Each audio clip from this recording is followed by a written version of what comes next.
Well, it's a cold, grey and cloudy morning here in Abuja at 23 degrees, but never mind. Your daily dose of sunshine, Sunrise Daily is here. Good morning and welcome to the program. I'm Maupe Ogun-Yusuf. Good morning and welcome. I mean, 4:30 a.m. this morning, the rain startled all of us after a few days of being dry. But hey, like Maupe said, your sunshine is here, so don't worry about it. I'm Kayla Megwa. It's the Friday edition of Sunrise Daily. And what a week we've had, Malcolm. Well, you do know that when you see Killer, it's Friday. Oh, yes. I'm Friday medicine. But indeed, what an interesting week we've had. Indeed, the Kayla. Political ups and downs. We've had conversations that some conversations this week made me shudder, really, because when we look at our political space, it does feel like it gets toxic, more and more toxic every single year. And then the conversations around Goodluck Ebele Jonathan and his eligibility to run in the first place. You know, we had talked about it, we mentioned it on one of the episodes of the program where we brought up that section of the Constitution that says he may not be, eligible to run. But you know, that conversation is ongoing. And interesting times we are in right now. Well, Kella, from what we saw on the political scene, it did appear that political parties were seeking resolution, more or less. But one of the areas where I think for a lot of people, they didn't want to see that conversation start at all is ASUU. Yes. Because for a long time, a lot of people had been saying, what exactly is the new minister doing? It does appear he has a good rapport with ASUU. Like the magic touch of ASUU. The magic touch. And they were not going on strike anymore. You know? But that's different now. It does appear that dust is wearing off, because only yesterday, 2 days after the Academic Staff Union of Universities had a conversation. So we saw this conversation in different areas. I think one held in Lagos, at the University of Lagos precisely. Then we now saw, well, there was a threat of sort that was issued. That threat, the minister did not seem to be taking it lightly. And then they had a meeting with the minister yesterday, it would seem. But the outcome of the meeting seems to have annoyed ASUU members even more rather than settle them. So if you look at the papers this morning, what you see is that FG ASUU dispute lingers as minister denies past agreements. You can see very boldly on the front page of Daily Trust saying universities head for strike. We're going to let you listen to what the minister said, but excerpts of what he said as captured by the media says the Solicitor General looked into the agreement. The government has never signed any agreement with ASUU. This was a draft agreement. The 2021 agreement was not executed by the government. So I need to be honest and truthful to Nigerians. Well, that's what Mr. Tunji Alausa seems to be saying. But ASUU president is saying, let me just remind them, it was a document that was signed on our behalf by Professor Awuzie, the former ASUU president, in 2009. That document was what they used to start paying the academic allowances because it captures it. It is that document that universities used to pay external examiners, internal examiners, and all the defense of masters and PhD programs. So, Kayla, have we been sleeping on an agreement or, standing on an agreement that never was? There wasn't an actual agreement. Well, since 2009, according to them, implementation has been partial on this agreement. While some provisions like retirement age were adopted, many key aspects, especially funding and earned allowances, remain unfulfilled. And this has led to repeated ASUU strikes over the years since then. But the federal government has at times described the agreement as a draft, and that's what they're doing right now. So they know that the government has been saying this. They've been talking about it like a draft or installed document, while ASUU is insisting there's a valid and binding agreement. So I think that's a conversation they need to have. What exactly makes a binding agreement? But this unresolved dispute is at the heart, and they are correct with this, is at the heart of ASUU's recurrent industrial actions up to this year. So a conversation between ASUU and the Ministry of Education has to hold, so that we can understand what this is, clear that if they need to come up with a new agreement, if they need to start implementing this one. Listen, Mark, but the most important thing is that kids are supposed to be in school, and we cannot afford strikes. This weekend, we will be having a conversation with NELFund as well, and this came up, how the funding, funds for students and loans, how does it work when schools go on strike? Because that's a very serious issue. We've had this over the years. It is too much for us right now. You can say that again, Kayla. I do know that certainly something that we do not hope to see and we do not look to see is another strike. And it does appear from the stance of ASUU that they are threatening the mother of all strikes. We thought we had seen one sometime, was it in 2010 or so, when students sat at home for almost a year, 10 whole months. We sincerely hope that we do not go down that road again. And whatever needs to be done, it's done at this time to make sure that such a scenario doesn't come up again. But just in case you're wondering where we got all of this from, here's how it went down at that meeting yesterday. The government has never signed any agreement with ASUU. These are draft. This was a draft agreement. The 2021 agreement was not executed by the government. So I need to be honest and truthful to Nigeria. ASUU might have the impression that if they have an agreement with government, there was no signed agreement with government. The mandate that the president has given us is to solve this problem once and for all. We're talking about 2009 agreement, 2021 agreements. We need, if these problems haven't been solved 16 years ago, what we're committing to ASUU and committing to Nigeria, that this President Bola Ahmed Tinubu, has mandated us to solve this problem once and for all. It will be done truthfully, honestly, with full mutual respect to ASUU and other trade unions. We have to do this, not create an agreement that is not tenable, that is not sustainable, that the government does not have the funding to back. We will not work with ASUU to create a bogus agreement. We will create agreements that every component is actionable, feasible to implement, and sustainable. Well, that's the Minister of Education, Dr. Tunji Alausa, talking about that 2009 agreement. Well, we certainly will keep tabs on that particular development and see how it unfolds, because we also remember that this is one of the agreements, shall I say draft agreements, that we know that the federal government has had different committees sit on to make sure that there has been resolution. I'll give you an instance, the Wale Babalakin report. Yes. There was a committee that was set up headed by Mr. Wale Babalakin SAN to see what could come out of this agreement, especially when it was long drawn. And I would think that lawyers, I mean, he's a senior advocate of Nigeria, maybe he would also be helping us out on this matter. Yes. But talking about issues that lawyers will be helping us out on, there will be quite aplenty by the time the elections are done tomorrow. And this is switching gears now to politics. It's always in the air, never too far away from us. We'll be talking about a local government elections that should come up. Some legal controversies have come up around that particular situation in Rivers State, Port Harcourt, Port Harcourt, Rivers State.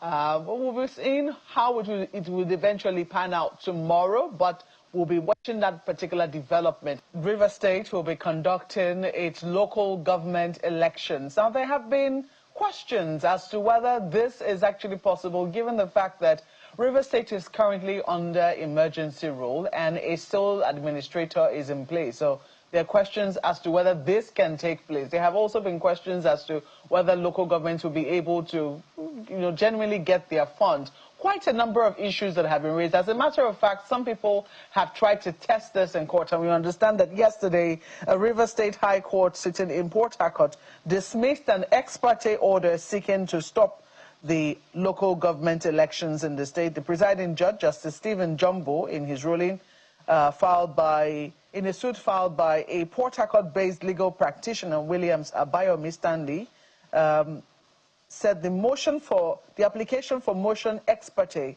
lacked merit and thereby dismissed it. It's unclear whether the real matter at hand, as to whether or not what it was that he was presenting was the problem or the fact that it came through an motion ex parte. Well, we'll be speaking with a legal practitioner this morning to give us perhaps a feel of the mood in Port Harcourt. Do we think that we're going to see people turn up for these elections? Will they turn up? Will they not turn up? Are there still questions around legality given what has now happened with this High Court ruling, etc.? Joining us to discuss this is Mr. Cheta Mwala, who is a legal practitioner. Mr. Mwala, thank you so much for joining us this morning. Perhaps I should begin by asking you if you will be voting in the local government elections tomorrow. Good morning, and thank you for having me on your show. Sadly, personally, I won't be voting in the elections tomorrow. I'm personally boycotting the elections because I think that what is happening in Rivers State is an aberration and a defecation on our constitution and on our laws. So personally, I wouldn't want to be a part and parcel of that particular charade that is going to happen tomorrow. So I'm boycotting the elections. I'm not participating, and I won't be voting. And I can also tell you for free that a lot of other persons within Rivers State also feel the same way. There will be serious voter apathy tomorrow during the elections because there has been lots of legal issues raised with respect to whether Section 2 of the Rivers State Independent Law can be suspended by, or any law can be suspended by the president, and as to whether the sole administrator or even the president has powers to appoint the district chairman, and a lot of other issues that have also arisen. If the question as to whether the conduct of local government election is part of the emergency as captured in Section 305 of the Constitution. So these serious legal issues have not been addressed yet and are still there in the minds of the average Rivers people. The ex parte motion you referred to that was dismissed by the court was probably basically just to stop the elections from holding. I don't think it has not, the court has not determined the main issues within the suit as it were. And probably the court also have its reasons for dismissing that particular ex parte motion. Maybe the court wants a situation where the other parties will put on notice so they can as well make representation in the circumstance. Now, the challenge we have with everything happening in Rivers State is also the silence of the court. The court has shown some level of silence in everything happening in Rivers State, and that is where the problem is right now, and that is where my fears are, even as a legal practitioner. What do I mean by the court being silent? Now, matters have been filed in courts by the PDP governors at the Supreme Court. Up till today, we have not heard anything with respect to that matter for an issue of such national importance. Several matters have been filed at the Federal High Court in Rivers State, challenging the decision to appoint the research chairman by both the president and the sole administrator, challenging or raising up concerns as to whether they have powers to suspend different sections or aspects of our laws in Rivers State. And what the president of the Federal High Court did was to move all the matters with respect to Rivers State issues in Rivers State to Abuja. They moved everything within the Federal High Court in Port Harcourt to Abuja, and up to today, nothing has been done with respect to these matters of serious urgency and importance. And let me tell you this is also part of the reasons why every day the people are losing interest both in the courts and also in our democracy, the type of democracy we want today.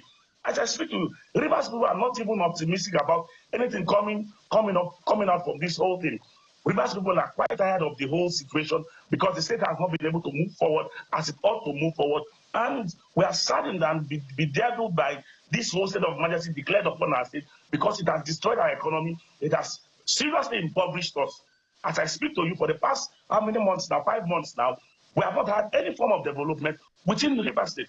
And we don't even know what would happen in the coming days. And this whole conduct of local government elections, all we see is just a state capture that is happening in Rivers State, and nothing has been done that has been done. If you can hear me, so you're boycotting the elections, and you say many people, there's going to be a lot of voter apathy with these elections. So I know you have the right to do this in protest, but to what end? What do you think you're boycotting or other people boycotting the election is going to achieve?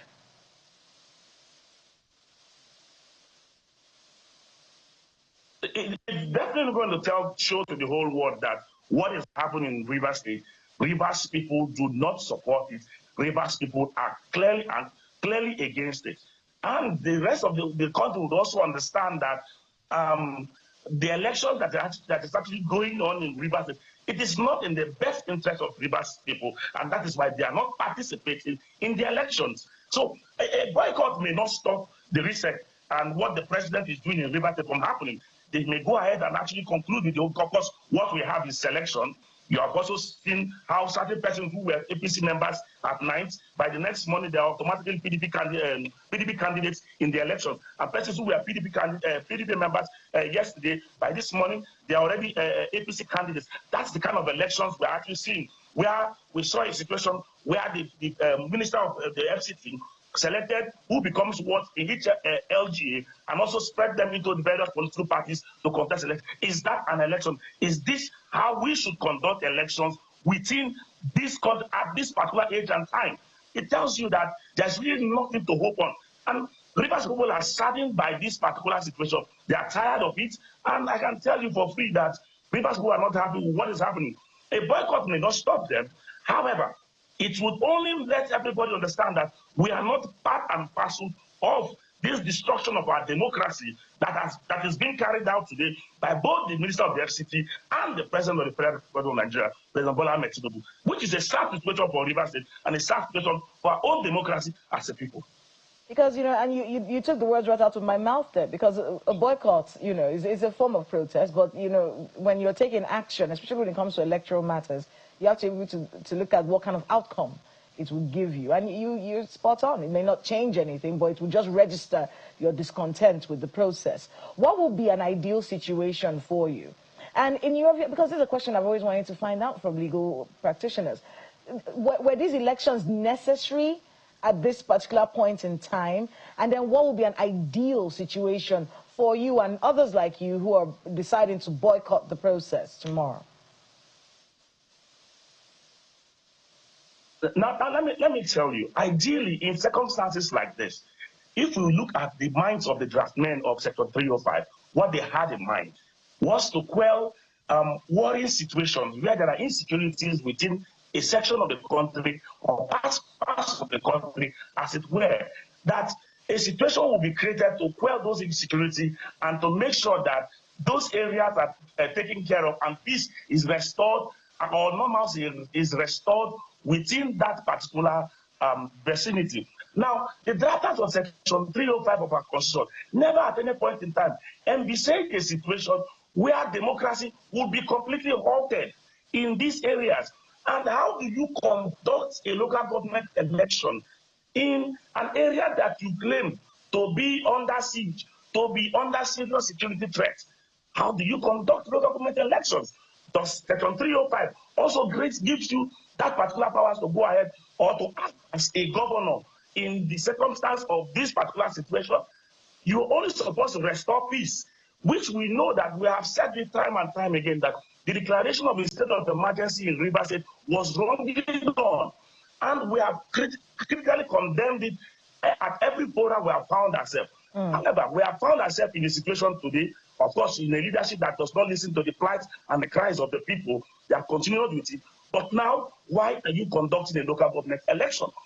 Is there any emergency in the local government areas? They went ahead and appointed sole administrators across the local government. Why don't you allow the democratic structure that is coming or that you intend to restore back by next month? Why don't you allow them conduct the elections themselves? As I wrap up my conversation with you, Mr. Chetam, I want to be able to get you to talk about this, because it does feel like a lot of you who are very upset about the process, you're not thinking about the fact that Mr. Fubara is not saying anything about the issue. He is a bit very calm, and last time we heard from him, there was some kind of agreement, they sorted themselves out. Why are you so upset if the person who you want to be in that office is not, doesn't seem to be as upset as you are? No. I think this is where everybody gets this wrong. Everything that is being done in Rivers State is not being done for Fubara. Please, we should understand this and get this straight. Fubara is not Rivers State. We should understand this particular thing. What we are talking about is the soul of Rivers State, and not Fubara or Yetomike. They are not Rivers State. The fact that Fubara is governor today does not mean that Fubara is Rivers State. The destruction that has happened in Rivers State today, if Fubara comes, he's not going to clear it away. That is our sad reality. So we are not fighting for Fubara at all. We are only fighting for the soul of Rivers State and demanding that what is right for our state be done. Whether the governor has had an agreement with the FCT minister to carry out whatever they are doing currently today, what we are saying is that it is not of our own concern right now, but what we are saying is that what is happening in Rivers State today is wrong, is an aberration, and is a defecation on our constitution. That's exactly what we are saying. So the interest is not the interest of Kubara. I am not here today pushing the interest of Kubara. Of course, I'm less concerned as to whether he is governor or whether there is a house of assembly. But what we are saying is that restore back the democratic system back to Rivers State. That's what we're saying. That democracy should be seen to be done in Rivers State and not the protection of an individual interest, whether it is the interest of the FCT minister or the interest of the governor. And it's a pretty... The individual interest. Mr. Wala, we're interested in the interest, what is best in the interest of Rivers people. It's a pretty straightforward request that you have made. Do you think that perhaps post this election that we might see cases in court challenging the validity of these elections? There are already cases in court as I speak to you right now. There are pre-election matters, and certainly there will be post-election matters, as it were. So I can tell you for free that the court should be expecting more matters being filed within it. But the problem is this: what confidence do we even have in our courts today? Even as a legal practitioner, I do not have this confidence even in our courts today. As to them doing justice, looking at how the courts have actually behaved most recently in dealing with issues that affect Rivers State. And that this is the major problem we have. This is the sadness we have as a people, that the court needs to step up. The court needs to take back its position in the scheme of international society to restore back sanity. Because we are gradually losing sanity in this country, where anybody, because you have power, you behave anyhow you like, and you get away with it. So the court, which is supposed to be the last hope of the common man, needs to step up and take up that particular responsibility. But in recent times, we have not seen the court take up that particular responsibility. All right, Mr. Wala, we certainly will keep tabs to see how developments progress tomorrow at the local government elections. You know, you have said there will be voter apathy. We'll wait to see, you know, if your prediction turns out to be true. But we have to thank you very much for sharing your thoughts with us this morning. Mr. Chetam Wala is a legal practitioner and has been speaking to us on the elections, on the forthcoming local government elections happening tomorrow in Rivers State. So security has been on the front burner. And we did have a guest last week who said that insecurity can be ended in 6 months in this country. Let's talk about how when we come back from this break. Our greatest weapon is our unity. Let's continue to harness this unity to build a safer, more secure Africa. The first plenary of this summit discussed the need for more effective border management and regional security cooperation. During this discussion, we recognized that porous borders fuel terrorism, trafficking, and armed banditry, and we stressed the need for integrated security frameworks to address these challenges. It was evident that sharing intelligence, conducting joint operations, and coordinating counter-radicalization efforts are essential. Counter-radicalization efforts remain non-negotiable, as terrorism anywhere on our continent is a threat to peace everywhere in Africa. Furthermore, our exploration of artificial intelligence and emerging technologies highlighted the crucial role of innovation in bolstering early warning systems, improving situational awareness, and disrupting hostile networks. In addition, our deliberations on financing African defense and leveraging public-private partnerships reveal the centrality of sustainable resourcing for defense. Africa must increasingly look inward, developing indigenous industries, fostering innovation, and strengthening defense economies to reduce dependency and build resilience. Well, that was Nigeria's Chief of Defense Staff, General Christopher Musa, at the just concluded African Chiefs of Defense Staff Conference, which held here in Abuja. And you heard some of the things that he had to say there. Well, joining us to discuss some of the outcomes of that particular meeting, we have with us Major General Ishola Williams, retired, who is the former chairman, Nigerian chapter of Transparency International, and also the former commandant of Army Signals, former commander Training and Doctrine, that's TRADOC, and Chief of Defense Training and Planning. Thank you so much for joining us on the program, Major General Ishola, it's good to have you with us this morning. Well, I do not know what outcomes or what expectations you had of that particular meeting, which we understand was summoned by Nigeria. I mean, Nigeria was the one who called for this meeting, and it was very well attended by the African chiefs of defense across the continent who came together who converged on Nigeria to discuss matters around security. What are some of the outcomes that we should be seeing maybe in the next 6 months, maybe in the next 12 months from a meeting as crucial as that? I salute you now, and it's good to be here. But first of all, let me start by making that statement. When you separate a thinking soldier from non-thinking ones, you will have your army commanded by fools. Secondly, it is important to differentiate between what people call security and public safety. Okay? We tend to confuse the two in Nigeria. In most African countries, the problem is not security, because African Union has provided what you can call collective security, in which no state can attack each other. So, what are you defending yourself against? Or young decision that is respect each other boundary, don't attack anybody. Okay. Public security is when you have policing, banditry, kidnapping, insurgency within your own territory, not outside. People may come from outside to come and help them, but in most cases, it is your people that are committing those crimes. And that is your own internal problem. And that is public safety.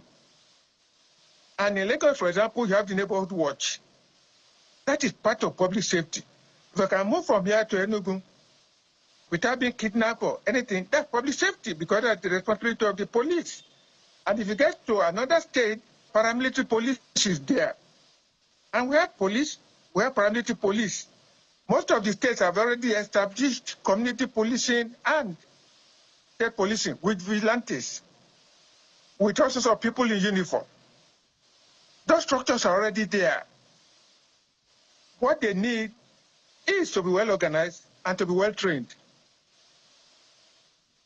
Having said that, I do not accept, I do not believe that the chief of defense staff should be meeting.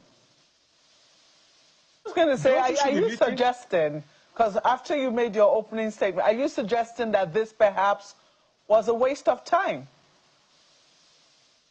Yes, because those who should be meeting are the people responsible for operations, okay?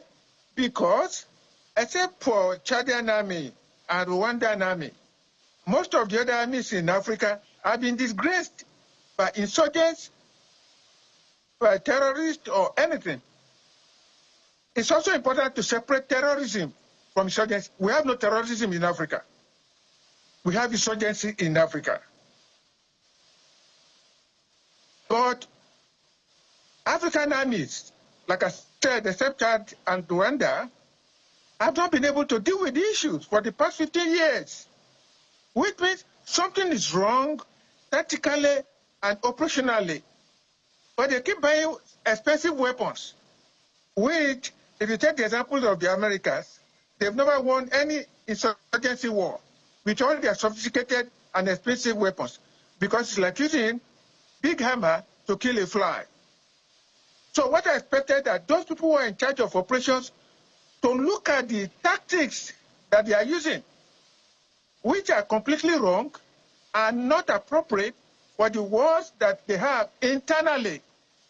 Okay? Second thing is this, is that there's what you call neighborhood security. That is, you and your neighbors agree that if I catch fire in my home, you help me, and if you catch fire in your house, you help me. Which then means that you cannot allow bandits and criminals, terrorists and insurgents to control the border or to control any part, like the case of Lake Chad.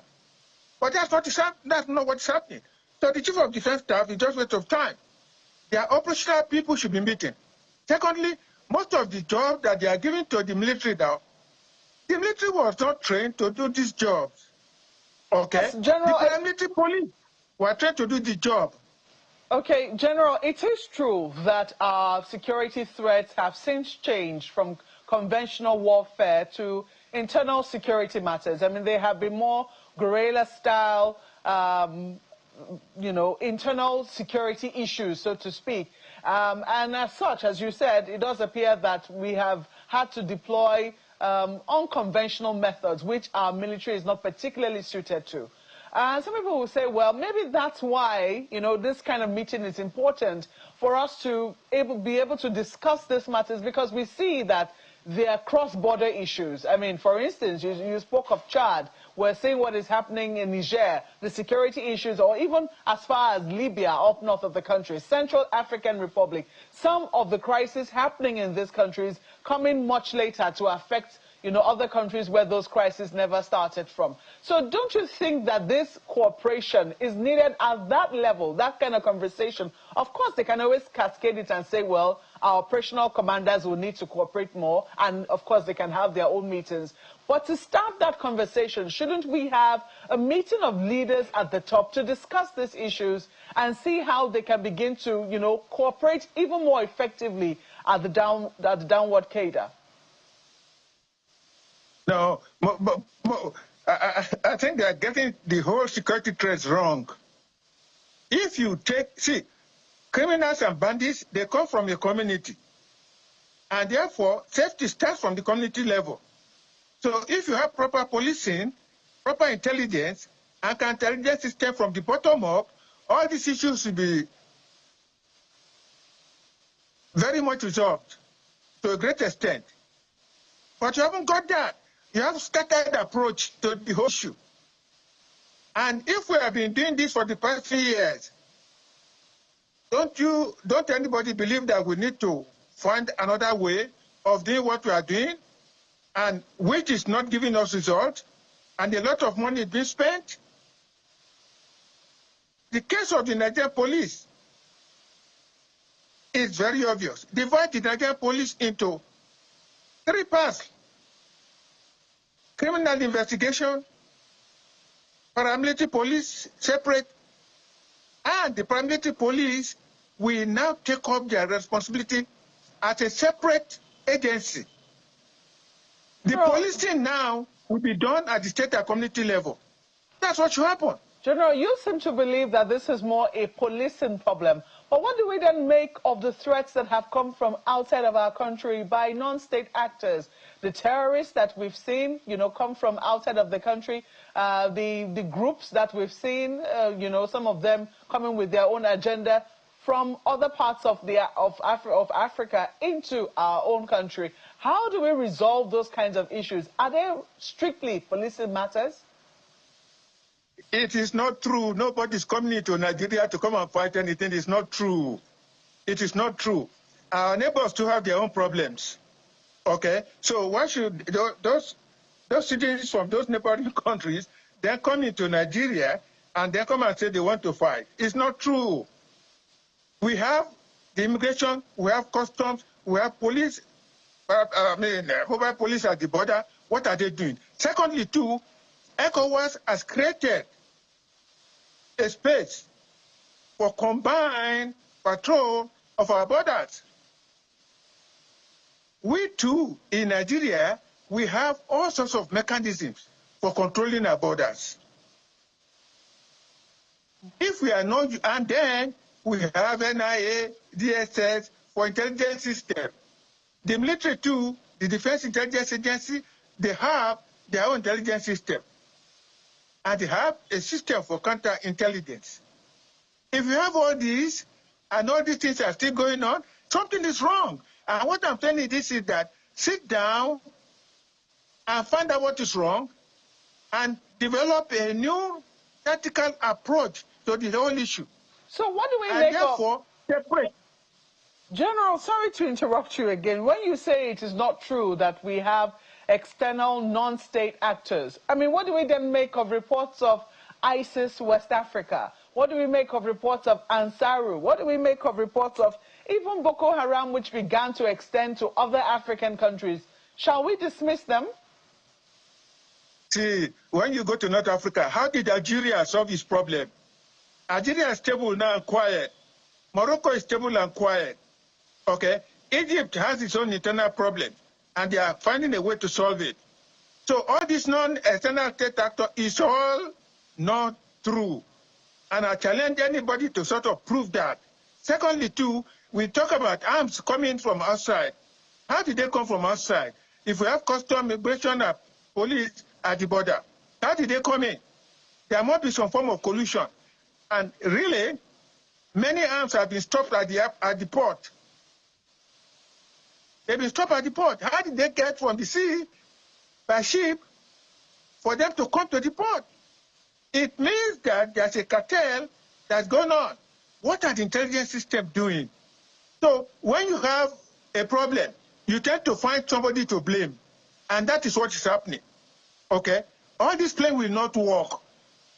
Define, develop, and apply a completely new approach. All these problems can be solved within 6 months, I'm telling you. Reorganize the security agencies, like I said about the police, develop a new telecom system, develop a new intelligence system and counter-intelligence system. You have this three approach and train the people properly.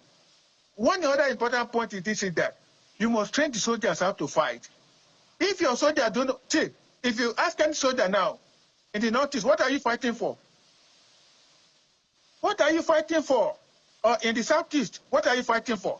Has anybody bothered to explain to them what they are fighting for? If they don't know what they are fighting for, they just take it like an ordinary duty.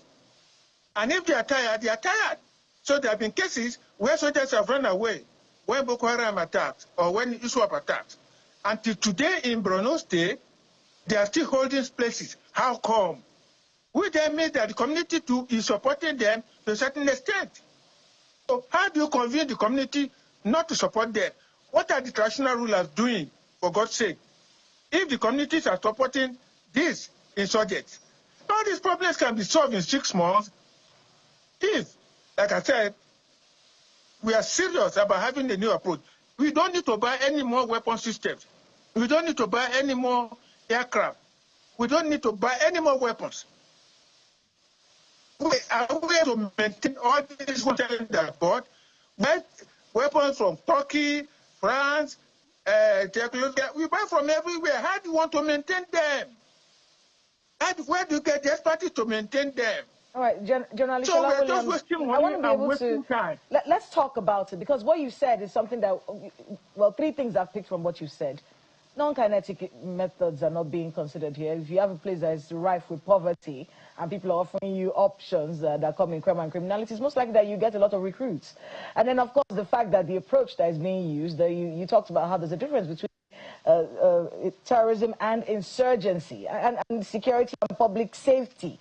You know, and security in this country, we may not really totally understand what's been going on. What we do know is that it's lasted for a very long time, and our brothers and sisters have been killed over and over and over again. Now, you talked about collusion. What collusion are you suspecting is going on that's led to where we are right now? Because you said there has to be some kind of collusion if things that are supposed to be stopped at the borders are making their way into the country. What kind of collusion are you alluding to? And when you say that it is not true that there are external people coming in to do this war, when you say that, that puts a kind of blemish on a lot of the reports that we've gotten. Now, we heard from state governors, we've heard from security experts saying, look, there's a lot that's happened, especially what happened in Libya, with things going on in parts of West Africa. That's a business that these terrorists are trying to come and, you know, consolidate in our country. When you say it's not true at all, you know, you meet a lot of contradictions at least for what you said, don't you think so? I just want to give you an example. When the late president of Chad was alive, he joined the soldiers in attacking Boko Haram bases in the Chadian part of Lake Chad, and so many of them were killed. Boko Haram came out, leadership came out and said, "Oh, Chad, leave us alone. We are only concerned about Nigeria. Okay, we are not concerned about Chad. We are just looking for a safe place sometimes to be able to do what we want to do in Nigeria." Okay, that's what Boko Haram leadership said. Now, Chad has an army that is respected in Africa today because of being able to take care of insurgents in their own country. Okay, they see a problem, but they are managing it, they are taking care of it. Rwanda went to Mozambique and did a good job in managing the conflict in Rwanda. Some other countries have got them now, like in Central African Republic. Rwanda is there. Okay.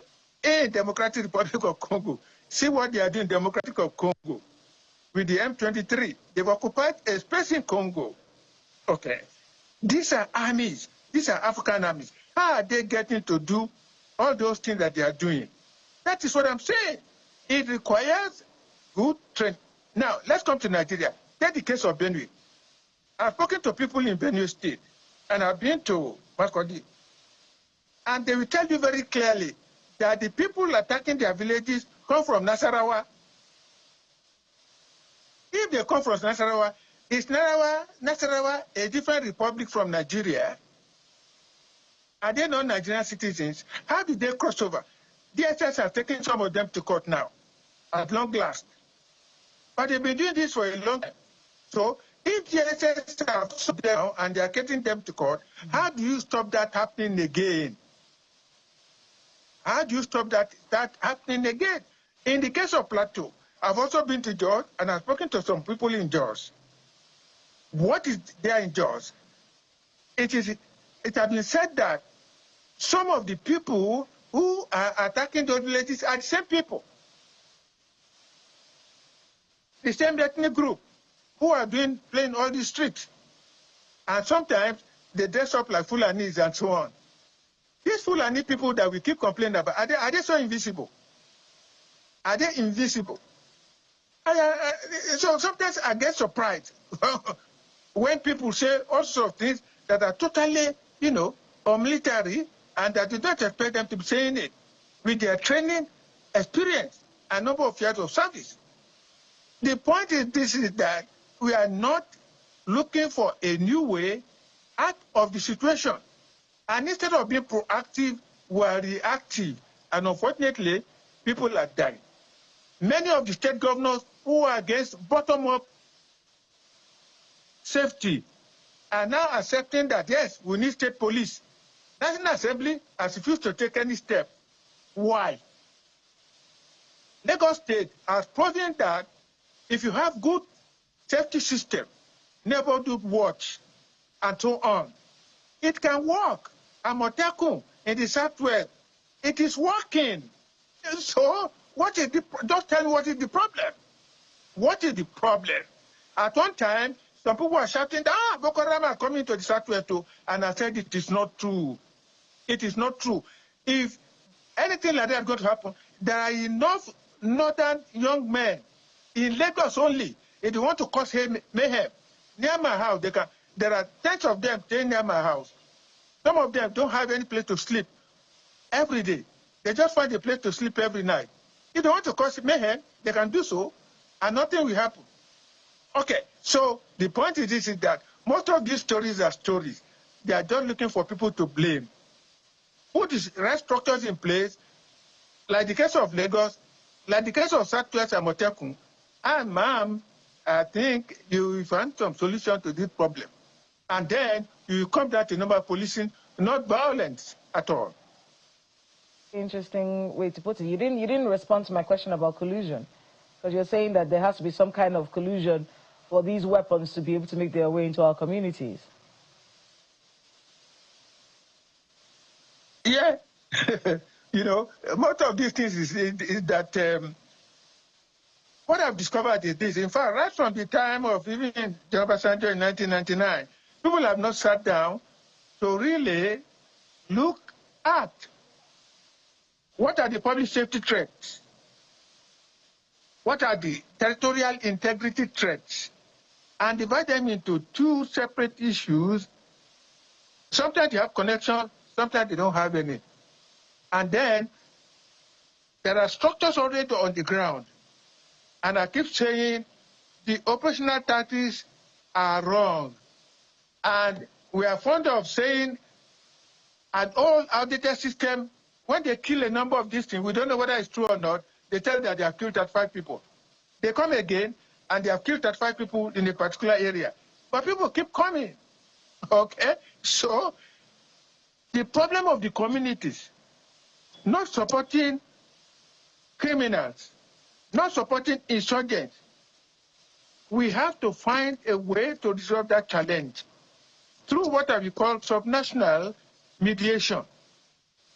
Okay, but whether they are applying all this or not, I do not know, because I'm completely outside the system.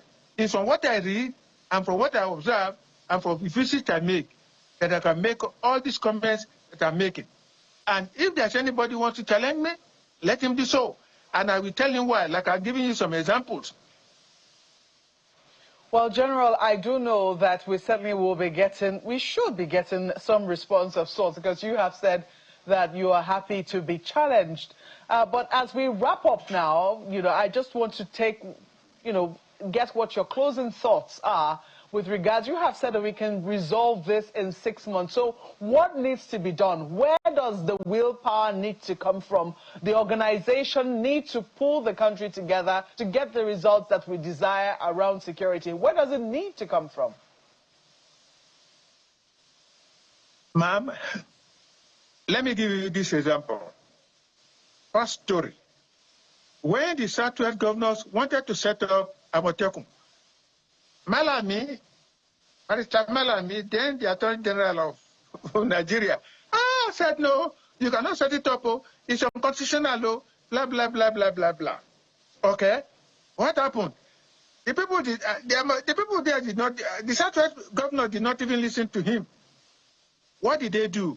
They passed laws in their own state assemblies, establishing Amotekun in each state. Before that, Lagos already set up neighborhood corps in Lagos. Okay? Nobody has taken any action against those states for setting up neighborhood corps. In fact, Governor Wike at that time copied what was happening in Lagos with neighborhood corps and set up his own type of neighborhood corps in Rivers State. Okay. And some other states have discovered what's happening in the Southwest, and the Southwest have already come around now to realize that safety is bottom up. And when you have people from that area doing the policing system, they live in that, don't build barracks for them. Let them stay in the various houses where ordinary people are staying. And once you do that, therefore, to me, this issue of criminals and banditry is the responsibility of the state, not the federal government. If you put in place community and state policing, it's not the business of the federal government. Because if the communities are safe, then the states are safe. If the states are safe, Nigeria is safe. So where is the problem? Where is the problem? It's a fine place to leave it. We have to thank you very much for sharing your thoughts with us this morning, Major General Ishola Williams, retired. Thank you so much for sharing your thoughts with us.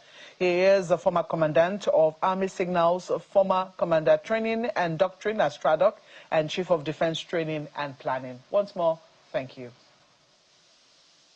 Have a great weekend with your family. We wish you the same, General. Well, that's where we wrap up Friday's edition of Sunrise Daily. I nearly said hard copy, but that's coming later tonight at 8:30. Thank you for watching. I'm Maokwe Oguyusu. Yeah, that's a nice way to plug it in. 8:30 tonight, hard copy right here on Channels Television, hosted by me. Have a lovely Friday evening, and we'll see you soon. Bye-bye. Business Morning is on top of the hour. Goodbye.